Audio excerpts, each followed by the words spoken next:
한 어머니가 아이와 함께 이름 있는 선생님을 찾아와서 말했습니다. 우리 아이는 워낙 총명해서 하나를 가르치면 열을 아는 아이입니다. 가르침을 부탁드립니다. 이렇게 말하고 돌아갔습니다. 얼마 후 그 어머니가 다시 찾아왔습니다. 선생님 어떻습니까? 우리 아이 너무 똑똑하죠? 그때 선생님은 아이 어머니에게 이렇게 말했습니다. 어머니의 말씀대로 아이가 하나를 가르치면 열을 아는 아이이긴 합니다만은 문제는 가장 기본이 되는 하나를 모른다는 것입니다. 라고 말했다는 것이죠. 하나를 모르니 아무것도 모른다는 것입니다. 아무리 똑똑하면 뭐 하겠습니까? 기본이 되는 하나를 모르면 아무것도 모르게 된다는 것이죠. 기본을 알지 못할 때 아무리 좋은 것을 알고 있다 할지라도 결국 그 알면 더 큰 깨달음으로 발전할 수 없다라는 것입니다. 운동에 있어서도 기본기를 어떻게 하느냐에 따라서 실력도 달라진다는 겁니다.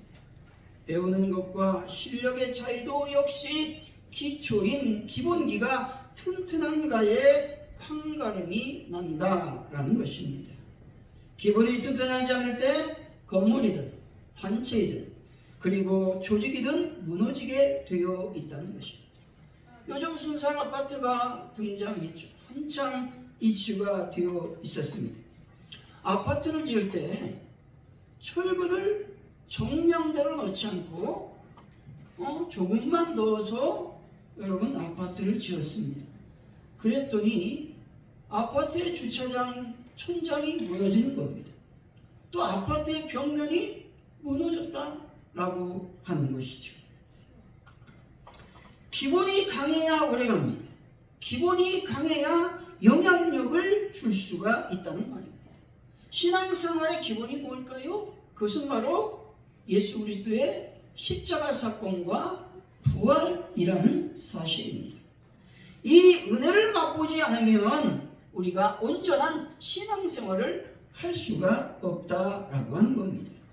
보통 사람들은 신앙생활의 기본을 이렇게 말합니다. 기도하는 겁니다. 목사님, 성경 공부하는 겁니다. 찬양하는 겁니다. 순교하는 겁니다. 라고 말합니다.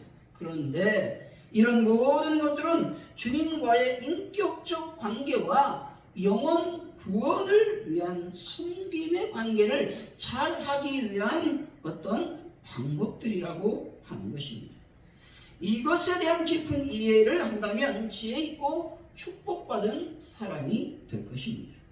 설교를 듣고 기도하고 찬양을 하고 성경 공부를 한다 해도 주님과 인격적 관계가 이루어지지 않는다면 그 신앙생활은 위선적인 신앙생활이 될 수밖에 없다는 것이죠. 그리고 기독교를 생명이 아닌 종교로 전락시킬 수 있다라는 것입니다. 하나님과 인격적 관계가 이루어지지 않고 섬김이 없다면 아무리 기도하고 찬양을 하며 성경 공부를 한다 할지라도 풍성하신 하나님의 은혜를 경험할 수 없다라는 것입니다. 하나님의 말씀을 읽고도 그 말씀이 어떠한 것인지 묵상하지 않는다면 오히려 그 말씀을 가지고 다른 사람을 정죄하는 수단으로 사용할 수 있다라는 말입니다. 이런 사람들은 자기 소견대로 신앙생활을 하는 사람이라는 것입니다. 사사기 17장 6절이죠. 그때 이스라엘의 왕이 없으므로 사람마다 자기 소견에 옳은 대로 행하였더라 말씀합니다.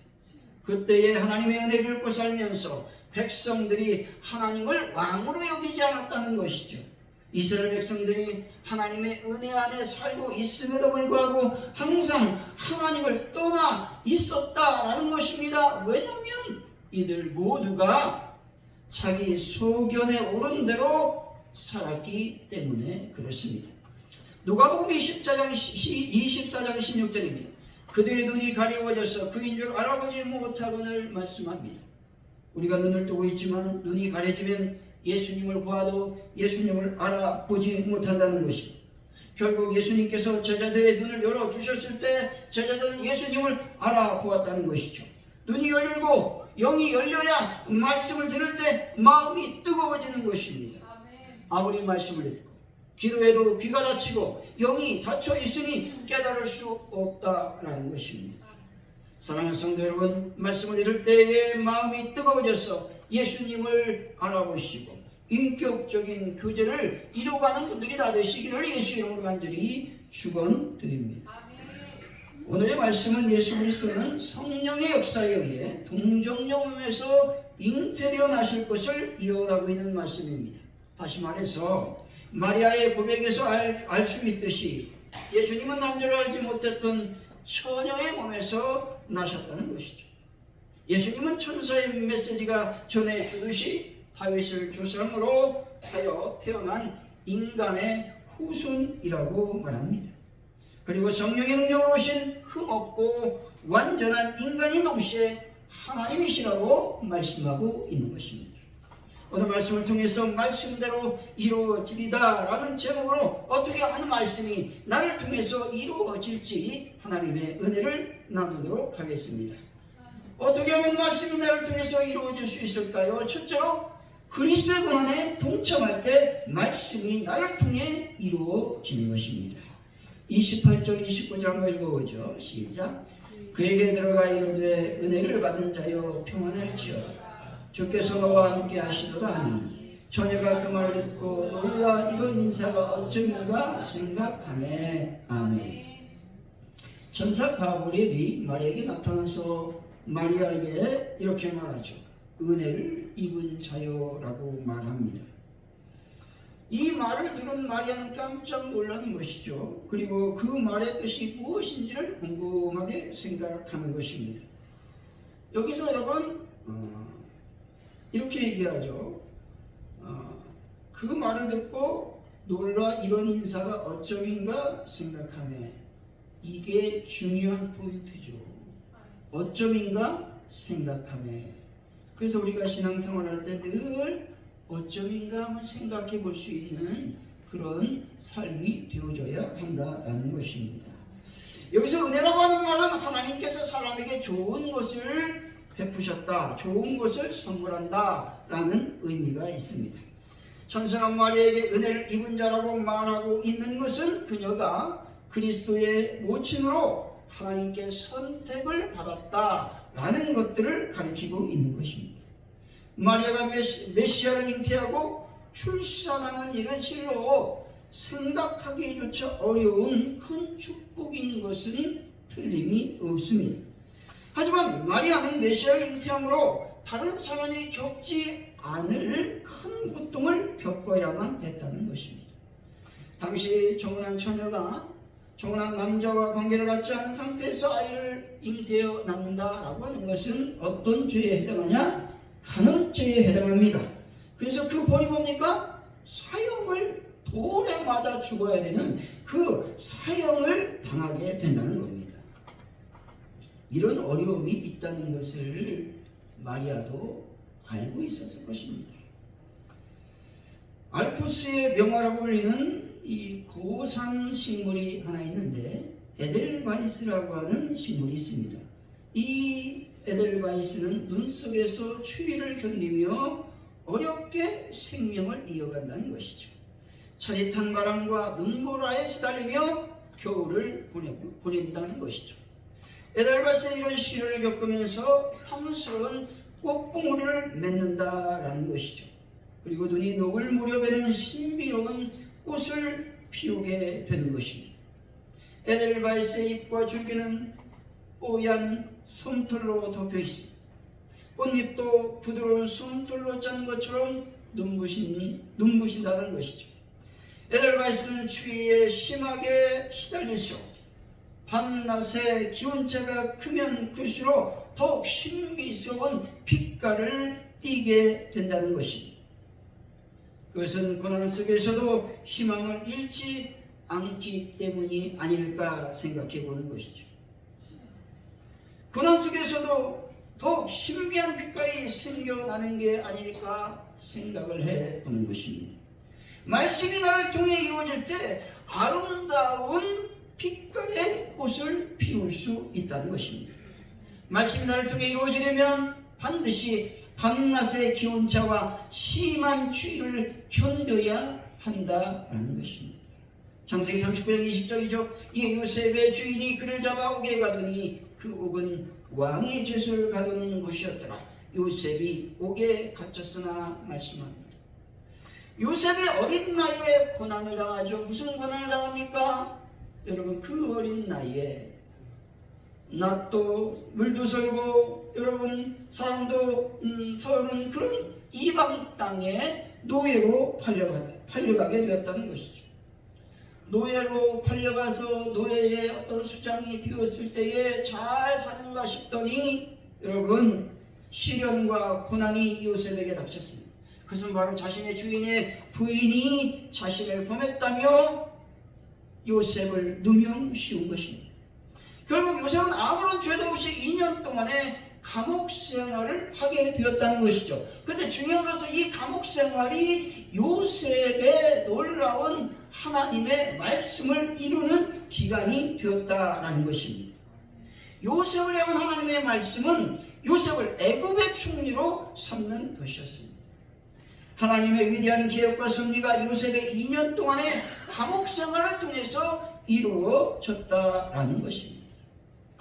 영국에 가면 할리몬이라고 하는 곳이 있는데 그곳은 과학자들의 추상화를 이제 걸어놓는 곳입니다.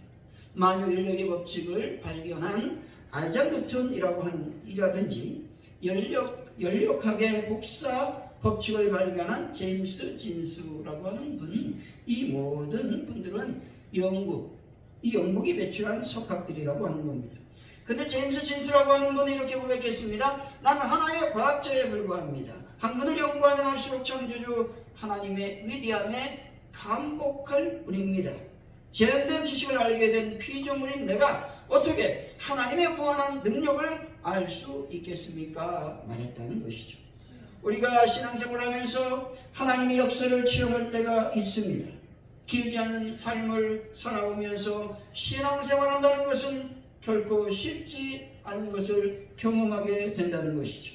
그런데 우리의 삶 속에서 겪었던 많은 시련과 고난을 통해 하나님의 은혜가 얼마나 큰지를 경험하게 되었다라는 것은 부인할 수 없는 사실이라고 하는 것입니다. 시편 119편 71절입니다. 고난당한 것이 내 유익이라 이로 인하여 내가 주의 율례를 배우게 되었나이다 말씀합니다. 하나님의 광대하심을 이해한다면 우리들의 잠시 동안 겪는 고난도 능히 견딜 수 있다는 것이죠. 왜냐하면 하나님의 섭리는 무한하시고 그 하나님이 나를 사랑하시기 때문에 그렇습니다. 많은 믿음의 사람들은 고난 속에서 승리하게 하시는 하나님의 섭리를 바라보면서 하나님께 영광을 돌렸다는 것이죠. 많은 믿음의 선진들이 고난을 통해 더욱 하나님의 말씀이 자신을 통해 이루어졌다고 고백하고 있는 것입니다. 이처럼 하나님의 자녀가 된 성도들에게는 고난도 유익할 수밖에 없음을 여러분들은 믿으시기 바랍니다. 여러분에게 고난이 찾아왔습니까? 그러면 감사하는 분들이 되시기 바랍니다. 그 고난을 통해서 여러분들은 더욱 믿음의 사람, 성숙한 사람이 되어가게 될 것입니다. 우리는 이렇게 기도해야만 되는 것이죠. 주님, 저희로 그리스도 안에 있으므로 고난도 유익이라고 고백할 수 있게 하심에 감사를 드립니다 라고 말이죠. 사랑하는 성도 여러분, 고난을 당할 때 감사함으로 말미암아 하나님의 말씀이 여러분 삶 속에서 이루어지시기를 예수의 이름으로 간절히 축원드립니다. 어떻게 하면 말씀이 나를 통해 이루어질 수 있을까요? 둘째, 두려움을 극복할 때 말씀이 이루어진다는 것이죠. 30절이죠. 한번 읽어봅니다. 시작. 전사가 이르되 마리아여 무서워하지 말라. 내가 하나님께 은혜를 입었느니라. 아멘. 천사가 마리아에게 무서워하지 말라고 말한 이유는 무엇입니까? 그것은 마리아가 천사를 보고 두려워하고 있다라는 것입니다. 왜 두려워하고 있습니까? 다른 것이 아니라 천사는 누구라고 생각했냐? 하나님의 사자이라고 생각했습니다. 그렇기 때문에 천사를 하나님의 사자라고 생각했기 때문에 천사를 보는 것은 하나님을 본 것이라고 생각했습니다. 그래서 두려워했다라고 하는 것입니다. 이 말은 무슨 말이냐? 사람들 그 본성에 하나님을 두려워하는 마음이 있다라는 것들을 말하고 있는 것입니다. 이 마음이 언제부터 생겼습니까? 아담과 하와가 선악과를 따먹고 죄를 지은 에덴 동산에서 하나님의 목소리를 듣고 두려워해서 동산나무 사이에 몸을 숨긴 이후로 이러한 일들이 일어나게 되었습니다. 즉 두려움은 하나님을 보고 두려워하는 그 마음은 인간에게 본능적인 일이라고 하는 것입니다. 다시 말해 인간이 하나님의 명령을 거슬려 죄를 범했기 때문에 두려워하는 것입니다. 죄로 말미암아 인간의 원수인 죄는 인간의 원수이며 우리에게 두려움과 죽음을 안겨준다는 것입니다. 천사가 두려워하지 말라고 말에게 말하는 것은 무슨 말입니까? 천사가 가지고 온 소식이 죄의 용서의 복음에 관한 것이기 때문에 이렇게 말하고 있는 것입니다. 예수님께서 이 땅에 성육신하심으로 말미암아 하나님과 인간과의 관계는 두려움에서 사랑으로 변했다라는 것입니다. 그리고 인간의 생애는 죽음의 절망에서 생명의 소망으로 바뀌게 되었음을 여러분들은 믿으시기 바랍니다. 성공학의 아버지라 불리는 나폴레옹 힐이라는 분이 있는데 이분이 성공에 대해서 연구하다가 한 가지 특이한 점을 발견했습니다. 사람들은 누구나 성공을 하고 행복한 삶을 살고 싶어 합니다. 하지만 어떤 이유로 인해 변화를 주저하고 결단을 두려워한다는 것입니다. 나폴레옹은 그 원인을 두려움이라고 생각하고 사람들은 성공과 행복을 방해하는 다음의 7가지 공포에 빠져 있다고 말하고 있습니다. 과연 무엇일까? 첫째, 가난에 대한 두려움이 있다는 것입니다. 둘째로, 외모와 나이 듦에 대한 두려움이 있다는 겁니다. 셋째로, 사랑하는 사람을 잃는 일에 대한 두려움이 있다는 것이죠. 넷째로, 사람들의 비난에 대한 두려움이 있고, 다섯째로, 질병에 대한 두려움이 있다는 것입니다. 그리고 여섯째로, 자유와 상실에 대한 두려움, 일곱째로, 죽음에 대한 두려움이 있다라는 것입니다. 두려움과 죄의 문제는 인간의 행복을 방해하지만 사랑은 모든 것들을 여러분 없앤다라는 것입니다. 여러분 하나님을 사랑하면 모든 두려움과 모든 문제가 사라진다라는 놀라운 사실을 믿으시기 바랍니다. 나를 향한 하나님의 약속을 믿고 두려움을 이겨낼 용기를 품고 당당히 세상을 향해 발을 내딛는 분들이 되시기 바랍니다. 그러면 반드시 하나님은 나의 모든 일을 형통하게 만들어 주실 것입니다. 요한일서 4장 17절이죠. 이로써 사랑이 우리에게 온전히 이룬 것은 우리로 심판날에 담대함을 가지게 하려 함이니 말씀합니다. 여기서 사랑이라고 하는 것은 우리에 대한 하나님의 사랑을 말하는 것이고 또한 하나님에 대한 우리의 사랑을 말하는 것입니다.